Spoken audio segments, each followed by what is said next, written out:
ఇది ఇంకొక సైడ్ గోపురం. యాక్చువల్గా ఈ టెంపుల్ కి 4 సైడ్స్ 4 గోపురాలు ఉంటాయి అనమాట, గాలి గోపురాలు అంటారు.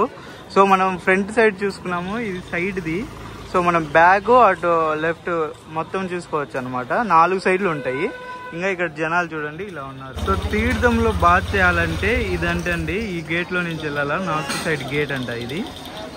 ఇలా చుట్టూరు ఉంటాయి. సో చుట్టూరు మనం చూసుకొని గుడి చుట్టూరు, ఇది గుడి మెయిన్ గుడి. సో బ్యాక్ సైడ్ కావచ్చు, సైడ్ ఎమ్మటి ఫ్రంట్ సైడ్, సో మొత్తం ఇంకా భక్తులే ఉంటారు. ఇంక చూసుకునే వాళ్ళు చూసుకోవచ్చు, అలా ఉంటది. ఇక్కడ నుంచి మనకి దర్శనానికి ఇలా 200 లేదంటే జనరల్ దర్శనం. మన విజయవాడ టెంపుల్లో ఎలా అయితే ఉంటుందో సేమ్ అలానే ఇంక ఇక్కడ చూడండి అనమాట. అటు నుంచి లోపల నుంచి వచ్చి దర్శనం చేసుకుని ఇటు అందరూ వస్తారు. కాకపోతే నేను ఇట్లా వెళ్ళిపోయి ఆపోజిట్ లో, ఎవరు ఆపలేదు నన్ను. సో ఫటాఫటా వెళ్ళిపోయి కొన్ని ఫోటోలు వీడియోస్ దిగేసి వచ్చేసాను అనమాట. ఫోన్ కూడా చెకింగ్ చేస్తారు అని చెప్పారు, కానీ నా దగ్గర ఎవరు చెక్